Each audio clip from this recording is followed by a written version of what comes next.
নিকৃষ্ট জিনিস, খারাপ বস্তু, ভালো না। আঙ্গুর বেদানা আপেল না, খারাপ জিনিসটা আমার জন্য নিয়ে আসবেন।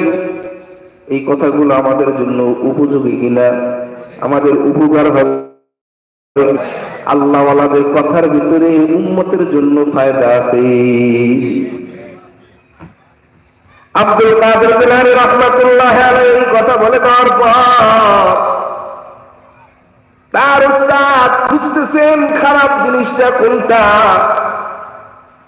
কুকুরের গলায় রশি লাগায় কুকুর কি নিয়ে আসবে, লম্বা আলোচনা, বিস্তারিত বলবো না। কুকুরের জবান আল্লাহর তরফ থেকে খুইলা গেছে না, সবাই বলেন না সুবহানাল্লাহ। কুকুরে কথা বলে, কুকুর দিয়ে যদি আল্লাহ কথা বলাইতে পারে কি পারে না? হ্যাঁ, কুকুরের জবান খুলে গেছে। কুকুর ডাক দেয়া কয়, আব্দুল কাদের উস্তাদ, আপনার ছাত্র সবচেয়ে খারাপ জিনিস নেওয়ার জন্য বলেছেন, ভালো ইঞ্জির এর থেকে ভালো।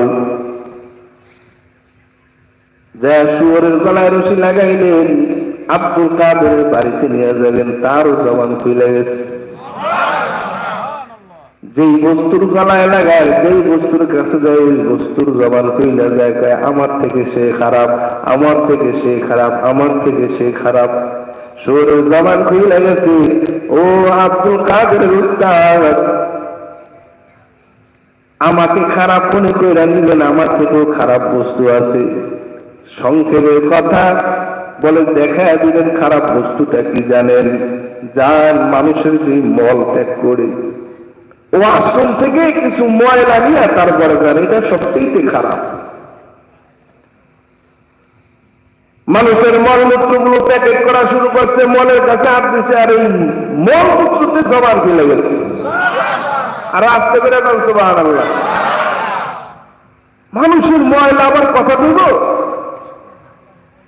আব্দুল কাদের জিলানী উস্তাদকে ডাক দেয়া কয়, আব্দুল কাদের উস্তাদ, পৃথিবীর নিকৃষ্ট বস্তু ভেবে আপনি আমাকে প্যাকেট বানাইছেন।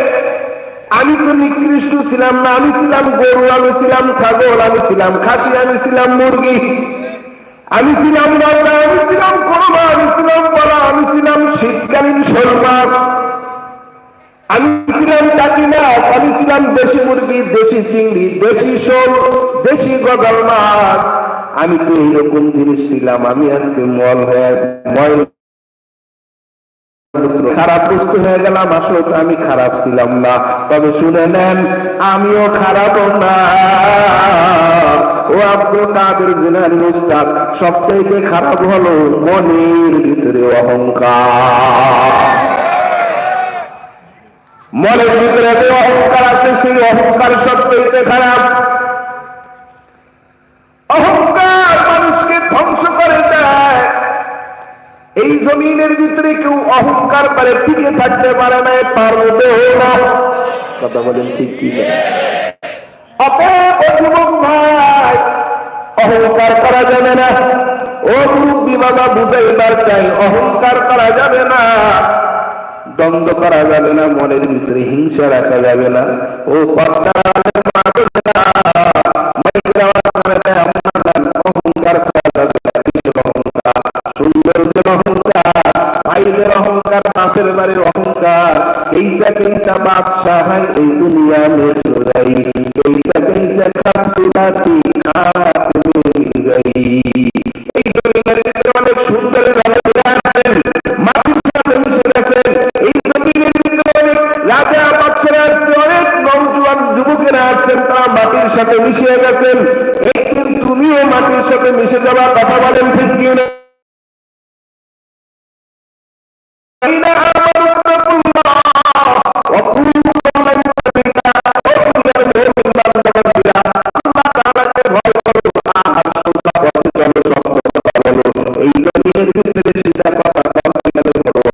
কথা বলেন ঠিক কিনা? এই জমিনের ভিতরে সত্য কথা বলতে গেলে বড় অসুবিধা। মদিনা নবী বলেন, ও উম্মতের দল, এই দুনিয়ার ভিতরে তুমি যদি সবকিছু হারায় ফেলাও, একটা জিনিসকে বন্ধু